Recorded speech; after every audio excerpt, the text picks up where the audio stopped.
Segunda de Corintios 4, del 7 en adelante. La palabra de Dios dice de esta manera: pero tenemos este tesoro en vaso de barro, para que la excelencia del poder sea de Dios y no de nosotros, que estamos atribulados en todo, mas no angustiados, en apuro, mas no desamparados, perseguidos, mas no desamparados, derribados, pero no destruidos, llevado en el cuerpo por siempre por toda parte la muerte de Jesús, para que también la vida de Jesús se manifieste en nuestros cuerpos.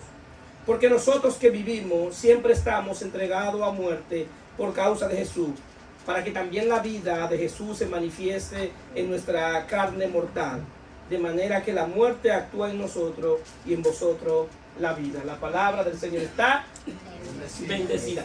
Vamos a estar predicando bajo el tema el Evangelio, un tesoro en vasos de barro. El Evangelio, un tesoro en vasos de barro. Bien, hemos definido el Evangelio como las buenas noticias de Dios acerca de su Hijo Jesucristo. Cuando nosotros nos acercamos a las Escrituras, nos vamos a dar cuenta el inicio de la predicación del ministerio de Jesús. Jesús inicia el ministerio de una manera, vamos a decirlo así, de una manera irregular, porque la primera predicación de Jesús es en el lugar de Galilea de los gentiles, del otro lado del Jordán. Es decir, Él no va al centro de Jerusalén, Él no va al centro de Israel a predicar. Ahora, ¿por qué Jesús va a este lugar? ¿Por qué no inicia por Jerusalén, que era el centro comercial y era donde estaba el templo que ellos adoraban a Dios, el templo de Salomón? Sabiendo que los gentiles eran menospreciados por los judíos, y es tan tal que eran considerados que no eran parte del pueblo de Dios porque estaban del otro lado del Jordán y porque se habían mezclado con otras razas, con otra cultura. Entonces este lugar tenía una imposibilidad, que era que ellos pudieran desarrollar una vida comercial y una vida de devoción y alabanza a Dios, porque la alabanza y la adoración a Dios, los judíos, estaba ligada al templo. En el templo era que ellos oraban y hacían todo lo que tenían que hacer. Pero los gentiles, en Galilea de los gentiles, estaban muy lejos de Jerusalén y del templo, y ellos no disfrutaban de las riquezas espirituales, de las riquezas materiales de la tierra prometida. Pero la Biblia describe este lugar en Mateo 4:16. El pueblo asentado en tinieblas vio gran luz, y a los asentados en región de sombra de muerte, luz les resplandeció. Cuando Mateo describe esto, es porque ese pueblo vio la luz, pero la luz que ellos vieron no fue la luz del sol. La luz que ellos vieron fue la luz de Dios reflejada en Jesucristo. Amén, gloria a Dios. Esa fue la luz que ellos vieron. Ellos vieron, de cierta manera, a Dios reflejado en Jesucristo. Y dice, a los asentados en región de sombra de muerte, luz les resplandeció. Es decir, las tinieblas representan la ignorancia. Cuando nosotros ignoramos algo, estamos en tinieblas. Y todos nosotros nacemos ignorantes de quién es Dios. Todos nosotros nacemos en una condición que no sabemos quién es Dios, pero nacemos con un deseo de adorar, de servir. El asunto que al estar en tiniebla y estar en ignorancia, muchas veces inclinamos nuestro corazón a adorar dioses falsos, a adorar ídolos, imágenes, a adorar cosas que Dios nunca te ha dicho que la adore, que la honre, ni que la venere. Pero ¿por qué el hombre es tan inclinado a esto? Porque el hombre fue creado para adorar a su creador. Y la adoración es algo intrínseco dentro del corazón del hombre. Pero también dice que este territorio estaba en sombra de muerte. Es un lenguaje, es algo que se utiliza para reflejar que las tinieblas que habían allí eran espesas, eran grandes, eran tinieblas que no le permitían ver. Entonces, ¿qué sucede? La mayor necesidad de este territorio no era de riquezas materiales, no era de cosas físicas. La mayor necesidad de este territorio era la necesidad de tener luz espiritual. Amén. Y esa es la necesidad de todo hombre. Porque aunque vemos que aquí está hablando de un territorio, de una tierra, pero en la Biblia cuando se habla de tierra se compara con el alma. El alma es considerada una tierra. Entonces, como el alma es considerada una tierra, esa es la condición nuestra. El alma necesita una luz, necesita algo que entre dentro para que salga de su condición. En sí, Jesús trae una predicación a personas que tenían necesidad de una buena noticia, necesidad de luz. Entonces, la primera predicación de Jesús y lo primero que sale de su boca cuando inicia el ministerio es esta palabra, Mateo 4:17. Desde entonces comenzó Jesús a predicar y decir: arrepentíos porque el reino de los cielos se ha acercado. Gloria a Dios. Está diciendo: cambien su manera de pensar, cambien su mentalidad. Cambien la mentalidad, porque de la única manera que ustedes pueden entender y conocer el reino de Dios es si cambian su mentalidad. Metanoia. Ese hay un cambio de pensamiento, ese hay un cambio de paradigma, ese hay un cambio de enseñanza, ese hay un cambio interior. Ese el Espíritu de Dios revoluciona mi entendimiento. Entonces, ¿qué pasa? La centralidad del reino de Dios está de esperanza. La centralidad del reino de Dios no es condenación. La centralidad del reino de Dios está en vida, esperanza, fe y bondad.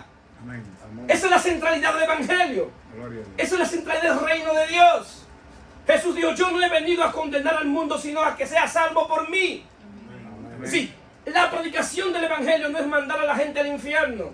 No es decirle qué tan malos son. No es decirle tu incapacidad. Eso es la ley. El mensaje del Evangelio es decir a la gente lo bueno que es Dios. ¿Cuántos dicen amén? Amén. ¿Cuánto bueno es Dios que revela su bondad en nuestro Señor y Salvador Jesucristo? Entonces, ¿qué sucede? El mensaje del Evangelio revela el carácter de Dios. El Evangelio revela quién es Dios. ¿Y por qué esto es importante? Porque cuando se me revela el carácter de Dios, yo me voy a conocer a mí mismo. La razón que nosotros no nos conocemos a nosotros mismos es que por causa del pecado nosotros fuimos perdiendo la imagen de Dios. Y solamente queda en nosotros el eco reflejo de la imagen de Dios y no conocemos a Dios. Y para muchos Dios es un Dios de juicio que está esperando que tú peques para condenarte. Que está en una nube tomando anotaciones de cuánto tú pecas para Él tener la oportunidad de condenarte. Ese no es el Dios de la Biblia. Amén. El Dios de la Biblia es un Dios que tú te puedes acercar confiadamente a Él. Amén. Confiadamente te puedes acercar porque Él no te va a maltratar. Y hay gente que dice: pero yo fui a la iglesia y me maltrataron. Los líderes me maltrataron, los pastores me maltrataron. Pero eso fue el hombre, no fue Dios. ¿Dónde están aquí? Amén. Eso fue el hombre, no fue Dios. Entonces, ¿qué pasa? Yo necesito y necesitamos cada uno de nosotros conocer el carácter de Dios. Y a manera, la Biblia lo va revelando en diferentes fragmentos. En Juan 1:4 dice: en Él estaba la vida y la vida era la luz de los hombres. Es decir, que el Evangelio me hace conocer a Dios a partir de la vida de Dios. Amén. Es decir, que para yo conocer a Dios, Dios tiene que impartirme su propia vida. ¿Por qué? Porque estando muertos nosotros en delitos y pecados y llenos de ignorancia, llenos de tiniebla, no hay manera de que nosotros podamos conocer a Dios. Amén. Entonces, el diseño de Dios es este siguiente, lo que dice Efesios capítulo 2, y nos dio vida cuando estábamos muertos en delito y pecado. Es decir, que nos dio vida espiritual en la condición de muertes y delitos y pecados. Y desde entonces esa vida que nos impartió en el Espíritu comienza a iluminarnos dentro de nosotros. La tiniebla es el resultado de la ausencia de la luz. Es decir, de por sí la tiniebla existe cuando la luz es ausente. Por eso cuando llega la luz, la tiniebla se va dispersando, porque la tiniebla es el resultado de la ausencia de la luz. Entonces, ¿qué sucede? El hombre sin Dios está perdido por múltiples razones. Una de ellos es que está muerto en delitos y pecados. Tiene tiniebla dentro de él, tiene ignorancia. Otra que tiene una naturaleza pecaminosa. tiene un enemigo invisible y poderoso que ellos no conocen, que la Biblia lo describe que él vino a matar, a robar y a destruir. Ese es el enemigo con el cual nos estamos enfrentando. Y dice la Sagrada Escritura que era astuto, es decir, que tiene astucia, tiene una astucia y una inteligencia que la ha utilizado por el mal. Y es más inteligente en términos espiritual que el hombre desde la creación, porque Satanás pertenece a la alta creación, el hombre pertenece a la baja creación. Entonces, como alta creación tiene más conocimiento espiritual. Entonces, ese es el enemigo que nosotros estamos enfrentando. Y utiliza al mundo y utiliza mis naturalezas caídas para él llevarme a pecar. ¿Para qué? Para tener consecuencias delante de Dios. Así que opera. Y trabaja en tres áreas importantes que debemos entender utilizando el mundo. Y trabaja en los deseos de la carne, los deseos de los ojos y la vanagloria de la vida. Esa es la centralidad. Nosotros estamos gobernando por los deseos, por lo que queremos. Lo que queremos a veces que se ve bien, que se ve lujoso. Y lo queremos, pero muchas veces lo queremos, pero sabemos muchas veces y no entendemos que no lo podemos pagar. ¿Cuántos están aquí? Amén. Y por eso hacemos cosas que yo quiero hacerlo ahora, pero lo quiero hacer porque lo deseo. Gloria a Dios que tú lo deseas. La pregunta, ¿tú tienes cómo pagarlo? No, pero voy a hacer un lío para hacerlo. Oh my God. Te ven enredando, te ven enredando. Y también vienen los deseos de los ojos. Nos gusta lo estético, lo que se ve bien, lo que se ve bonito. Pero la misma palabra dice que el enemigo se viste de ángel de luz. Y a veces, detrás de muchas decisiones que nosotros hemos tomado, ha estado obrando ese ángel de luz, pareciendo ángel de luz. Entonces, ¿qué sucede? Eso es un asunto que nosotros debemos entender. Y la razón que debemos saber algo importante, que hay dos reinos, el reino de Dios y el reino de las tinieblas que están en conflicto. Y hay algo valioso dentro de ti que cada reino quiere. Pregúnteme qué es. El corazón. Tu alma. Tu alma, el reino quiere tu alma. Quiere tu alma. Quiere tu alma para que le sirva.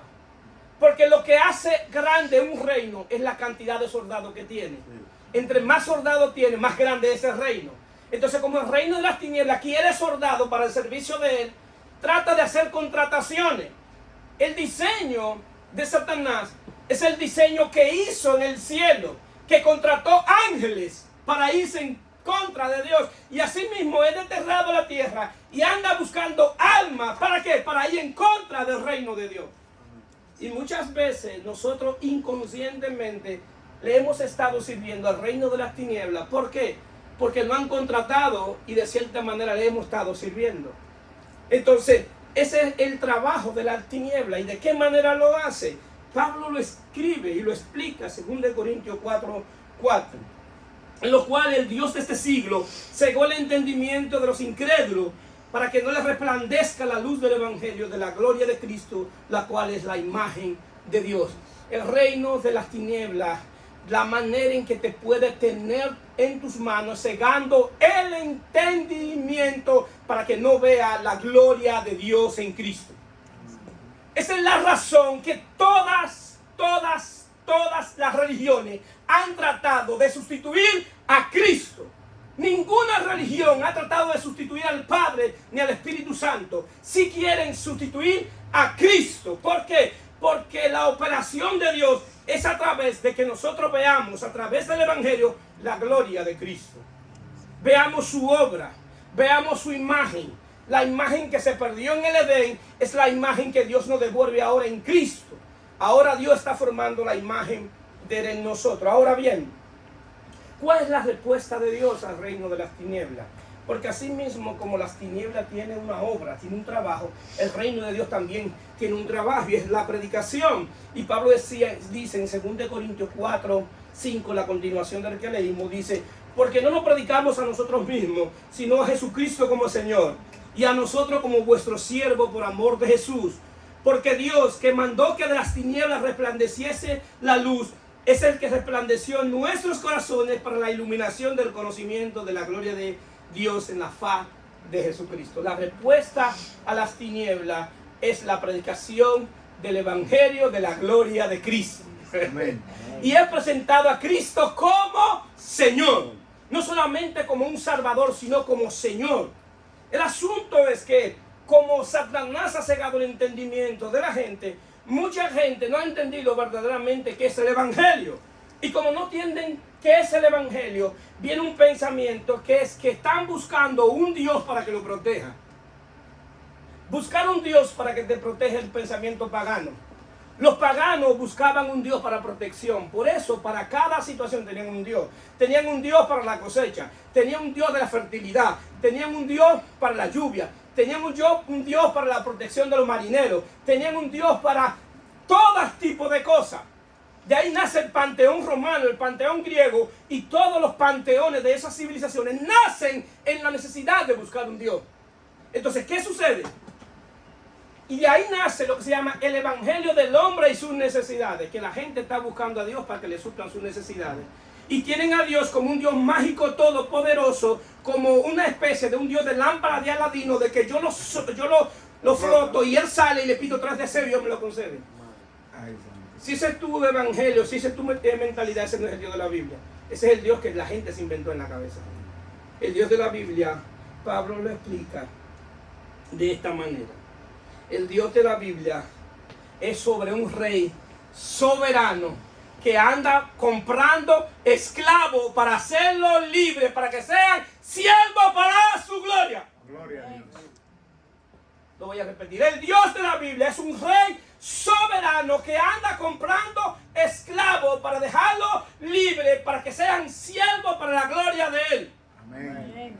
Es para que esa gente que se encuentren con ese rey soberano se pongan al servicio de Él. Gloria a Dios. No Dios al servicio mío, es al servicio de Él. Por eso, para que yo esté al servicio de Él, lo primero que Él hace es libertarme. Al que al Hijo libertare, seré verdaderamente libre. Y me deja libre. Y en esa libertad, yo elijo servirle conscientemente, voluntariamente y en amor, servirle a Él porque yo tomé la decisión de servirle después que Él me libertó. El concepto que utiliza la Biblia está basada en la ley de Moisés, donde los esclavos tenían que servir 6 años y al 7º lo dejaban libre.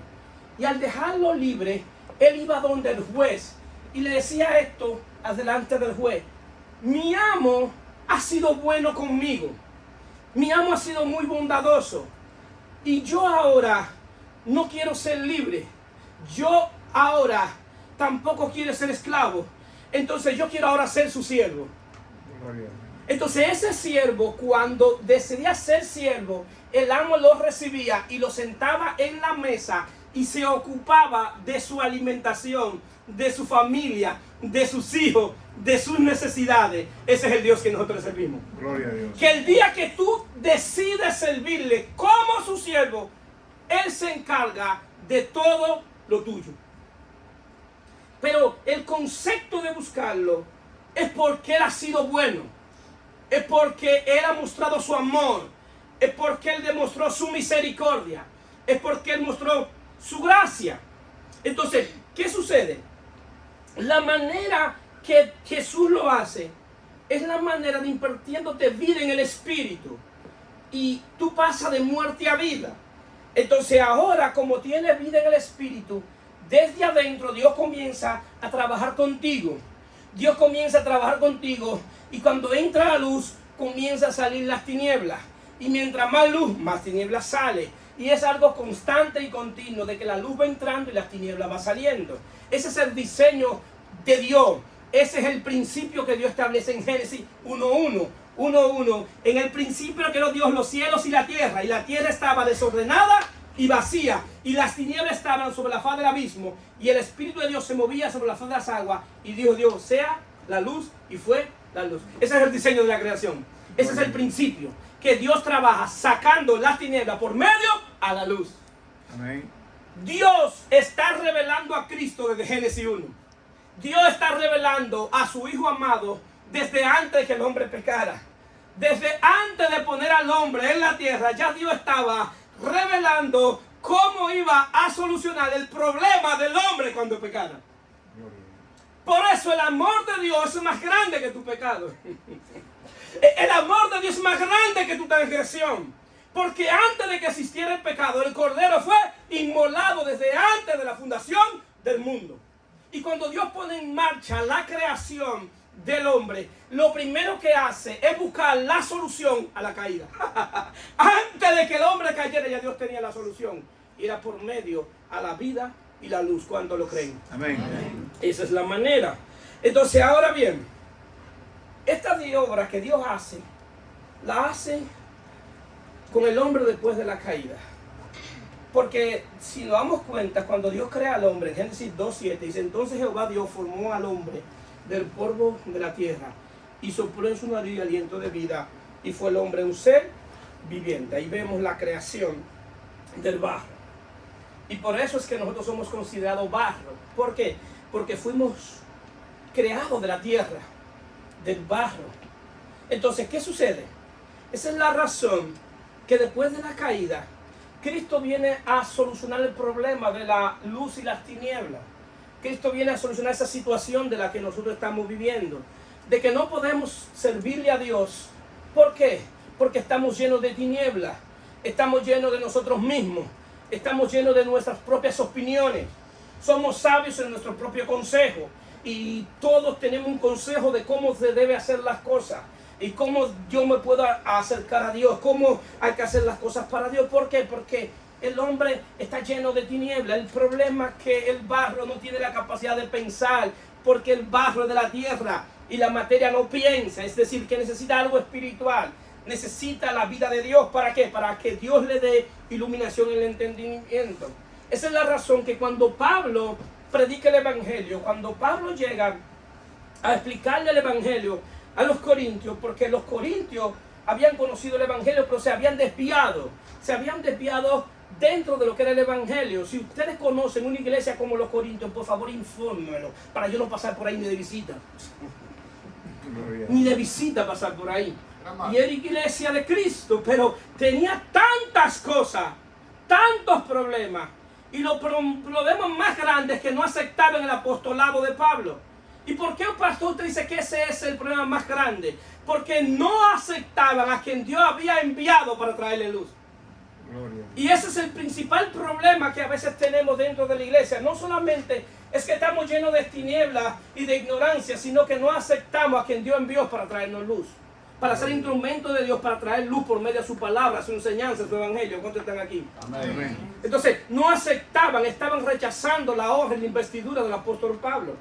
No aceptaban y decían que Pablo no era apóstol, que él no era apóstol. Y entonces Pablo tuvo que explicarle y darle una cátedra verdaderamente de que lo que él había hecho y lo que él estaba haciendo era porque había sido aceptado por Dios. Era porque él estaba operando en el poder de Dios. Era porque Dios lo había sacado de la religión del judaísmo. Porque Pablo le servía a Dios desde la religión. Y entendía y conocía que servía a Dios. Así mismo somos nosotros. Muchos nos han acostumbrado a servirle a Dios desde la religión. Y entendemos que conocemos a Dios. Pero Pablo estaba muy, pero muy lejos de Dios. Y así mismo nosotros muchas veces desde la religión estamos muy, pero muy, pero muy lejos del Dios de la Biblia. Gloria a Dios. Porque para poder servirle al Dios de la Biblia, tú necesitas tener un encuentro con el Dios de la Biblia. Amén. Tú necesitas que Él deposite su espíritu en tu espíritu. Tú necesitas reconocer que necesita de las buenas noticias de Dios acerca de su Hijo, Jesucristo. Gloria a Dios. Entonces Pablo describe, 2 Corintios 4:7, pero tenemos este tesoro en vasos de barro, para que la excelencia del poder sea de Dios y no de nosotros. El Evangelio es poder de Dios para todo aquel que cree. Amén. Es decir, no, pastor, pero es que yo quizás no sé leer mucho. El Evangelio es poder de Dios. El pastor, que yo no me gradué en la universidad. El Evangelio es poder de Dios. Pastor, pero es que yo tengo algunos retrasos. El Evangelio es poder de Dios. Esto no se trata de ti, esto se trata del poder de Dios. Es Dios que lo hace. Dios al sencillo lo hace sabio. Y lo menospreciado de este mundo lo ha elegido Dios para avergonzar a los sabios. Los sabios de este mundo van a ser avergonzados. Gente que tiene quizás 15, 17, 18 maestrías en todo tipo de enseñanza. Y fácilmente este señor, tú le preguntas el origen de la vida y te inventa el origen de la vida. Y le preguntan de dónde viene y no sabe de dónde viene. Y dice que es del mono, otros dicen que es del Big Bang. Y le preguntan, ¿y a dónde tú vas? Y no sabe a dónde va. Y la único que te puede dar la respuesta de dónde tú vienes y a dónde vas cuando salga de este mundo es las Sagradas Escrituras. El único que tiene respuesta coherente a la existencia humana es Dios. Y Dios lo ha revelado a través de su Hijo Jesucristo. Entonces, Pablo define el Evangelio como un tesoro. Ahora, ¿por qué el Evangelio es un tesoro? Porque el Evangelio es Dios impartiendo la vida de su propio Hijo en hombres hechos de barro. Es Dios impartiendo la vida de su Hijo en hombres de barro. Si hombres hechos de barro, Dios le ha impartido su propia vida, la vida del Hijo de Él, para formar la imagen de su Hijo. El que ha creído en el Evangelio, si se dan cuenta, el que ha venido, tiene tiempo aquí en la iglesia y ha hecho su confesión de fe y ha ido marchando, nunca me han visto a mí con una pizarra diciéndole, ponte esto, quítate esto, haz esto, y tiene que ser así, y tiene que ser así. El único mensaje que se le ha dado es el Evangelio de Dios acerca de su Hijo. Es que vean a Cristo, es que crean en Él, porque todo lo que va a suceder es por el poder de Dios y es simple y llanamente por creer en lo que hizo Cristo en una cruz por tus pecados. Amén. Es lo único que tú necesitas, saber que Él murió por ti, por el perdón de tus pecados. Entonces, ¿qué sucede? Jesús enseña la centralidad del Evangelio y nos hace saber que el Evangelio no es que todo nos va a ir bien, es que para los que lo aman a Dios todo obra para bien. Ese es el Evangelio. No es que yo no voy a tener dificultad, no es que no me voy a enfermar, no es que voy a tener una bancarrota, no es que voy a perder un familiar, no es que voy a vivir en momentos difíciles. No, eso no es el Evangelio. Nosotros vivimos en un mundo caído. Vivimos en un mundo caído lleno de maldad, gobernado por un príncipe que ha cegado el entendimiento de los incrédulos. Y vivimos en este mundo es que nos tocó vivir. Pero Jesús en la oración sacerdotal de Juan 17 dice, Padre, no nos saques del mundo, mas líbralo del mal. Es librarnos del mal lo que Dios quiere, por medio a su Hijo, por medio a su paz. Porque lo que nos va a librar del mal es la vida de su Hijo. Amén. Amén. Es la vida de su Hijo. Es decir, ¿qué sucede? Jesús no nos vende un evangelio de caramelo. Jesús dice en Juan 16:33, estas cosas os he hablado para que en mí tengáis paz. En el mundo tendréis aflicciones, pero confiad porque yo he vencido al mundo. Amén. Jesús venció. Amén. Venció todos los sistemas de este mundo. Venció la muerte. Venció el pecado. Hizo un espectáculo del reino de las tinieblas. Las tinieblas estaban sorprendidas. Fue un espectáculo que hizo en la cruz. Y le quitó el acta que era contraria. Y se le entregó a la iglesia. El acta que Adán le entregó en el Edén. Jesús se la quitó. Un acta que nos llevaba a la condenación. Y le daba derecho legal a las tinieblas sobre nosotros. Entonces esa acta se la quitó. Pero no deja de un mundo caído. Y no implica que no tengamos situaciones difíciles. Que no vivamos momentos difíciles. La maravilla del Evangelio y lo que le da sentido al Evangelio es la encarnación de Dios en un hombre humano. Gloria a Dios. Si el Dios no se encarna, el Evangelio es un disparate. Lo que le da sentido al Evangelio es que Dios se humilló, se hizo hombre y estando en condición de hombre, se hizo obediente hasta la muerte y muerte de cruz. Y por eso Dios le exaltó hasta lo sumo y le dio un nombre que es sobre todo nombre, para que en el nombre de Jesús se doble toda rodilla y confiese que Jesús es el Señor, para gloria y honra del Dios Padre. Bendito sea su nombre.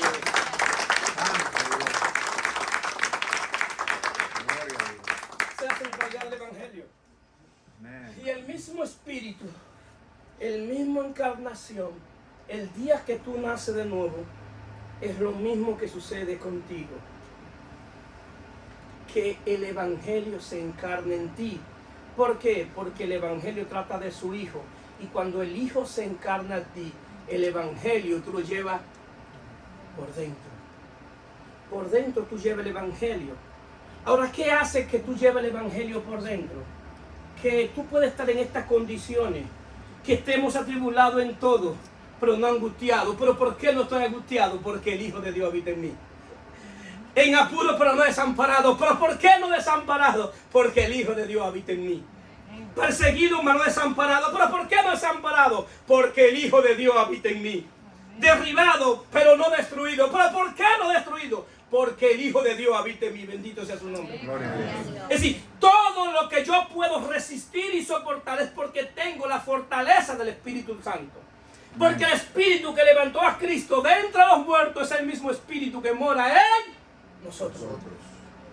Ese Espíritu mora en nosotros, dándonos fortaleza espiritual para soportar los embates de esta vida, para soportar todas situaciones que estamos viviendo y que no estamos preparados para vivir.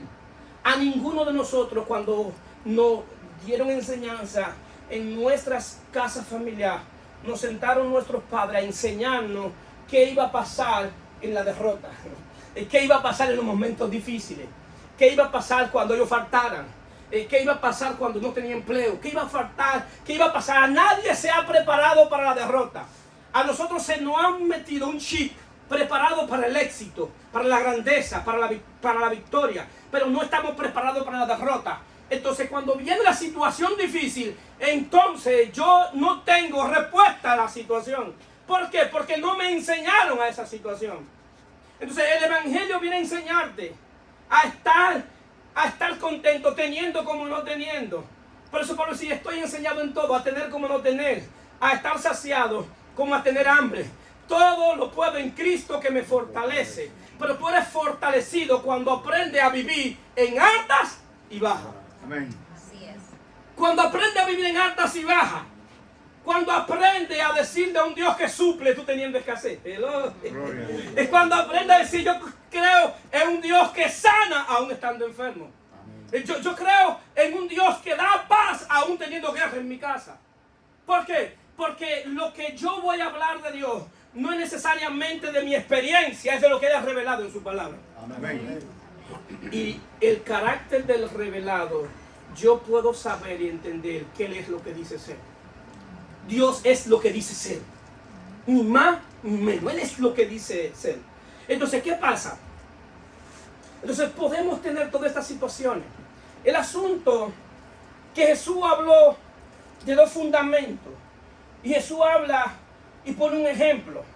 Y pone un ejemplo claro y dice del hombre prudente y el hombre insensato. Y los dos van a la construcción. Y uno construye sobre la roca y otro sobre la arena. Entonces a los dos constructores le vinieron los mismos eventos. Lluvia, viento y tempestad. Pero no los dos tuvieron el mismo resultado. El que construyó sobre la arena, cuando vino el viento, destruyó la casa. Pero el que construyó sobre la roca estuvo firme. Él está diciendo que la roca es Él. Y el que construye bajo el fundamento de Él, cuando venga la lluvia, cuando lleve la tempestad, estará firme. Gloria a Dios. Es firme porque la firmeza no viene de ti, la firmeza viene de Él. Tú podrás estar temblando encima de la roca, pero nunca vendrá la roca temblando debajo de ti, porque Él es la roca fuerte. Gloria a Él Dios. es la roca de salvación. Amén. Entonces nos está preparando para los momentos difíciles. Jesús está preparando su iglesia para los momentos difíciles y para que construyan sobre la roca. Porque Él sabe que nosotros tenemos situaciones en este mundo terrenal. Y Pablo lo explica de otra manera, 2 Corintios 4:16.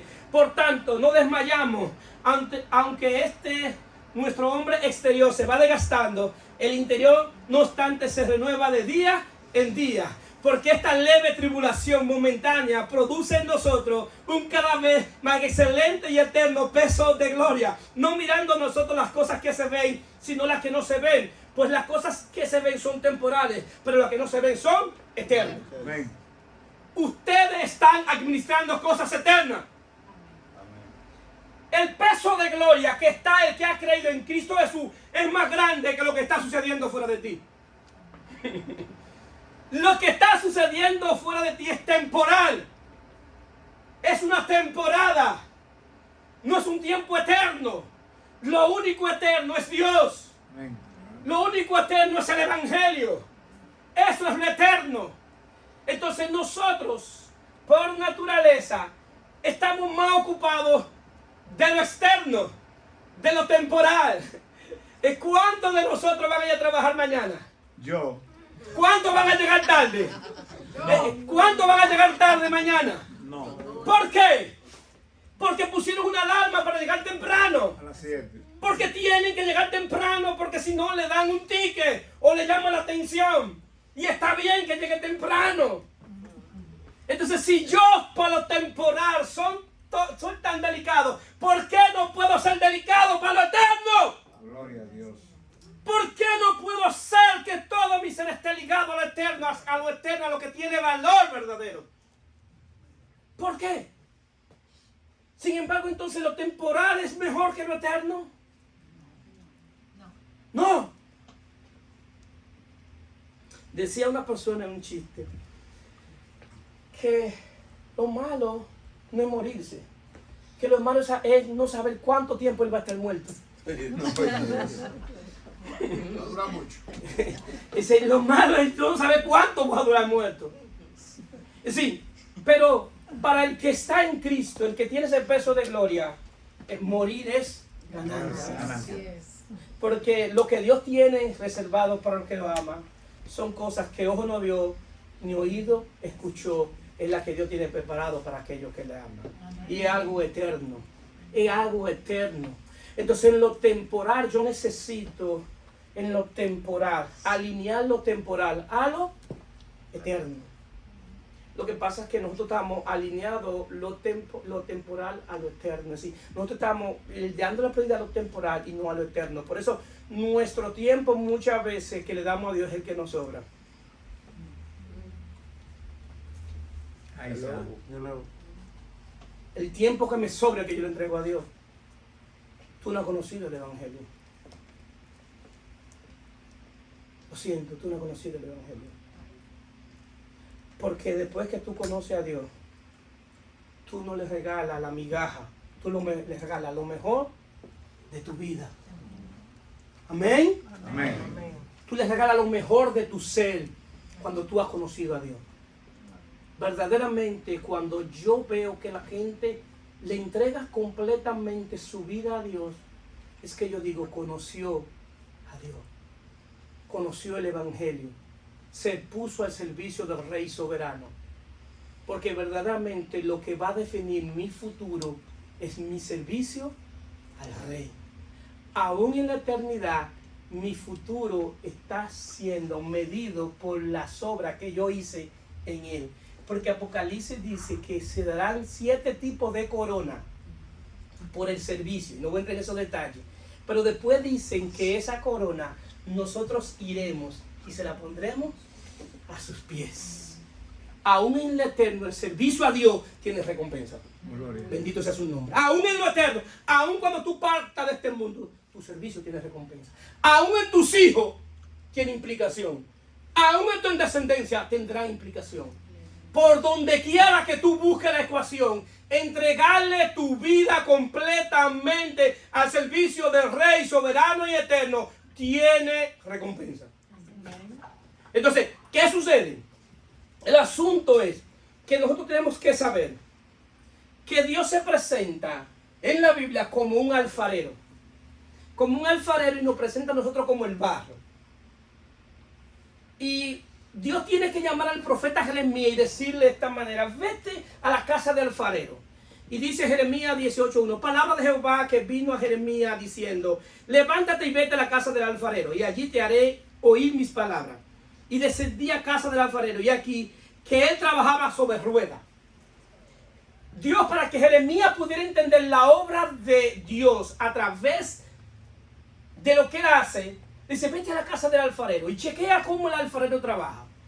Y el alfarero está sentado en una rueda con barro. Y dice, y trabajaba sobre rueda, y la vasija de barro que él hacía se echó a perder en sus manos, y volvió y la hizo otra vasija, según le pareció mejor hacerla. Y hace la comparación para que Israel me entienda que yo soy el alfarero y que ellos son el barro. No son ellos que deciden lo que yo voy a hacer, soy yo que decido lo que voy a hacer. No es lo que yo quiera, lo que ellos quieran, es lo que yo quiero. No es su voluntad, es mi voluntad. No es su deseo, es mi deseo. Eso es el Evangelio. Eso es el Evangelio. Y le hace entender que la manera que trabaja el alfarero sobre ruedas es de la misma manera que Dios trabaja con nosotros. Y la manera que Él trabaja es sobre la rueda, y el alfarero le va dando forma. Y cuando el barro se echa a perder, el alfarero no lo bota, sino que vuelve a meterlo a la rueda. Muchas veces nosotros estamos en prueba y estamos sobre la rueda porque no hemos dejado que el alfarero haga su obra en nosotros. Entonces tenemos procesos y procesos, y la vida eterna es un verdadero proceso en cristianos que han creído, que han confesado su fe, que vienen a la iglesia, que aman a Dios, pero entonces están en un círculo vicioso, están en la rueda del alfarero, constantemente se derrama y luego hay que ponerlo nuevamente en la rueda para darle forma. Y el que sabe la forma que lleva el barro, ¿quién es? Es el alfarero. Dios es el alfarero de tu vida y Él sabe cómo darle forma a tu barro. Él sabe cómo darnos forma. Él es un Dios sabio, un Dios poderoso, un Dios inteligente. Entonces la mejor manera es que yo rendirme en las manos del alfarero y haz de mí como tú quieras, haz de mí tu voluntad. El asunto que la canción que pusimos ahorita dice que el taller del maestro trabaja con martillo y fuego. No queremos ni martillo ni fuego. Entonces Dios va a hacer lo que tenga que hacer. Entonces, ¿por qué somos comparados con el barro? Porque el barro tiene una característica cuando se está formando. Si tú le echas mucha agua, se pierde. Si le echas poca, se pierde. Si lo pones mucho en el sol, se daña. Si lo pones poco, no pega. Y así somos nosotros. Si nos tratan bien, es malo. Si nos tratan mal, es malo. Si nos corrigen, es malo. Si no nos corrigen, es malo. Si no hacen lo que yo digo, es malo. Nosotros somos barro. Entonces, ¿qué pasa? El asunto que la última opinión de lo que Dios quiere hacer la tiene Dios mismo. Entonces, ¿qué sucede? La promesa del Evangelio es para todo aquel que cree. Y Filipenses 1:6 dice, estando persuadido de esto, que el que comenzó en vosotros la buena obra la perfeccionará hasta el día de Jesucristo. El que inició la va a perfeccionar. El problema es que muchas veces tendrá que meternos en las manos del alfarero, en las ruedas del alfarero. ¿Por qué? Porque Él no va a permitir que su obra se eche a pedazos. Él no va a permitir que su obra se pierda. ¿Por qué? Porque el mundo entero, la creación, es una obra de teatro donde Dios quiere exhibir su gloria. Amén. Ese es el mundo. Una obra de teatro donde Dios sale como el principal actor. ¿Para qué? Para exhibir su gloria. Para exhibir su creación, lo que Él ha hecho. Es decir, nosotros fuimos creados por Él y para Él. Y Dios quiere exhibir su gloria a través de ti, a través de mí, a través de su iglesia. Él quiere exhibir su gloria y Él no va a permitir que su barro se pierda. Entonces, cuando yo entendí esto, yo soy cobarde para los procesos. Y cuando yo estoy en proceso, le digo al Señor, Señor, ¿qué tú quieres que yo aprenda? Entonces, los procesos es para enseñarte. Los procesos no es la ira de Dios sobre ti por lo malo que tú eres, sino la bondad de Dios para perfeccionarte. Amén. Es la bondad de Dios. Lo que Dios está permitiendo que tú vivas es para que tú clames a Él. Porque Él dice en su palabra, clama a mí, yo te responderé y te enseñaré cosas grandes. ¿Cuántos de nosotros, y oculta que tú no conoces, cuántos de nosotros en tanto el proceso le hemos clamado a Dios? ¿Por qué no le clamamos a Dios? Porque no tenemos fe en ese Dios, que decimos que confiamos en Él. Porque el que tiene fe en Dios inmediatamente en el proceso clama a Él. Sabe que toda fortaleza, toda buena dádiva viene de Dios perfecto. Toda fortaleza que tú puedes tener viene de Dios. Es de Dios, queridos hermanos. Entonces, ¿qué sucede? Mire cómo Dios quiere perfeccionar su obra porque Él quiere guardar su depósito. Hay un depósito que Dios puso en nosotros. Según de Timoteo 1:14 dice, guardad el buen depósito por el Espíritu Santo que mora en vosotros. Pero la Biblia de las Américas dice de esta manera, según de Timoteo 1:14, guarda mediante el Espíritu Santo que habita en nosotros el tesoro que te ha sido encomendado. Es decir, que hay un tesoro que se ha encomendado por el Espíritu Santo que mora en nosotros. Y es el tesoro de que el Hijo de Dios habita en nosotros. Y por medio del Hijo de Dios que nos da entendimiento y revelación de su palabra, nosotros podemos conocer verdaderamente quién es Dios. Podemos conocer lo que dice Efesios 2:7, para mostrar en los siglos venideros la abundante riqueza de su gracia y su bondad para con nosotros en Cristo Jesús. Es decir, que por medio del Evangelio tú puedes conocer la abundante riqueza de la gracia de Dios. Dios es un Dios rico, es abundante en gracia. Cuando hablas que es abundante en la riqueza de su gracia, en su favor es grande. Es decir, Él es rico, no hay manera de que Él tenga escasez de gracia. Él es rico de gracia y de misericordia. Y todo aquel que ha creído en Jesucristo disfruta de la gracia y la misericordia de Dios en su vida. Y eso no implica que Dios te va a sacar de todos los problemas, lo que implica que Dios va a estar contigo en medio del problema. Amén. Lo que implica que Dios va a estar contigo dándote la fortaleza en medio del problema. Porque la promesa de Dios para sus hijos es esta: aunque pase por el agua no te ahogará, y aunque pase por el fuego no te quemará. ¿Pero por qué? Porque yo estaré contigo. Esa es la promesa. No es que no va a pasar por el fuego, no es que no va a pasar por el agua, no, es que en el fuego y en el agua Él va a estar contigo. Esa es la promesa, ese es el verdadero evangelio. Y en ese momento es que tú verdaderamente vas a entender cómo opera la gracia de Dios. Yo tengo un pastor que me dice que la gracia de Dios es como un traje a la medida. ¿Cómo así? Que cada quien tiene una medida y esa medida la cumple la gracia de Dios. Y se ensancha para cada quien. Y a manera, aunque ustedes no lo entiendan y no lo crean de esta manera, aún muchos de ustedes sin servirle a Dios, la gracia de Dios lo ha acompañado. Amén. La gracia de Dios ha estado con él, lo que se llama la gracia común, que es la gracia donde Dios, aún sin tú servirle, Él deposita su favor a favor de ti. Ahora, imagínate si Él ha sido bueno contigo y su bondad sin tú servirle, ¿cómo sería esa gracia tú sirviéndole? ¿No sería mejor? Es cuestión de razonamiento simple y lógico. Entonces, ¿qué sucede? También este tesoro nos hace ver Efesios 1:19, el cual a su primandante grandeza de su poder para con nosotros los que creemos. Hay un poder en los que creen. Hay un poder operando dentro de los que creen. Es decir, la iglesia está compuesta por vasos de barro, por hombres frágiles, con muchas situaciones, diferentes situaciones. Ninguno de nosotros quisiéramos que nos publiquen las situaciones que tenemos, todos, interna y externa. Todos tenemos situaciones interna y externa. Y nosotros, el hombre como ser humano, es un buen actor. Es un actor por naturaleza.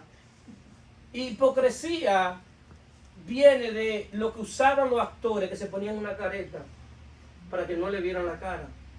Y nuestro Facebook es el mejor reflejo de la hipocresía de nosotros.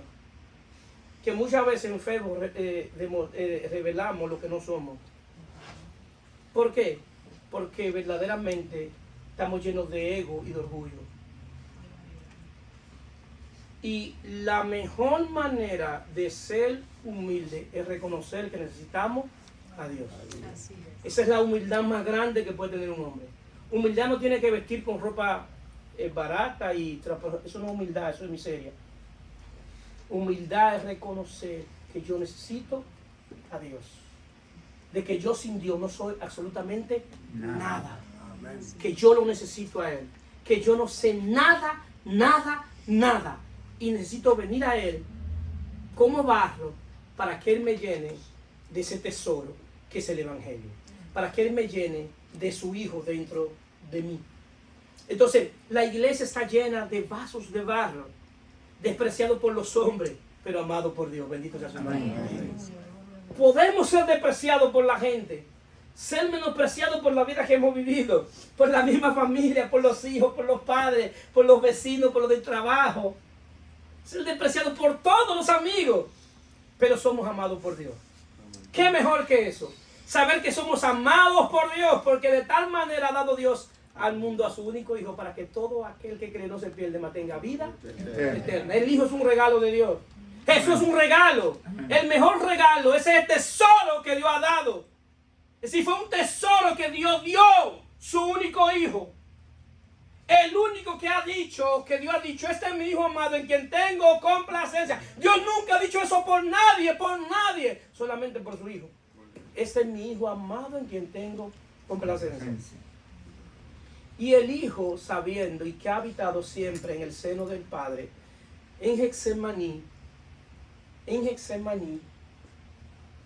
el dolor, cuando Jesús dice, si es posible, pasa de mí esa copa, muchos interpretan que lo que él estaba pidiendo es por el temor al dolor. No es por el temor al dolor. Es que el Hijo nunca había estado separado del Padre. Y en la cruz es la única vez que el Hijo iba a estar separado del Padre. Es la única vez. Porque el Hijo siempre ha habitado en el seno del Padre. En su presencia siempre ha habitado. Y en la cruz, por cargar nuestro pecado, entonces el Padre se iba a separar de él. Eso lo hizo por todos nosotros. Y por eso él dice, Padre, Padre, ¿por qué me ha desamparado? Porque el Padre, por las tinieblas que él cargaba por causa de nuestro pecado, tuvo que separarse de él. Entonces, la iglesia está llena de gente, de barro, que Dios quiere utilizarlo para su gloria, para su honra. Que Pedro lo describe en 1 Pedro 2:9. Mas vosotros sois linaje escogido, real sacerdocio, nación santa, pueblo adquirido por Dios, para anunciar las virtudes de aquel que nos llamó de las tinieblas a la luz admirable. Es decir, nos dio una investidura. Somos linaje escogido. Si eso no te saca un amén y un gloria a Dios, yo no sé qué te lo va a sacar. Linaje escogido, un real sacerdocio, de una familia real que viene del cielo, con una vestidura espiritual. Pero es para un propósito, para anunciar las virtudes de aquel que nos sacó de las tinieblas a la luz admirable.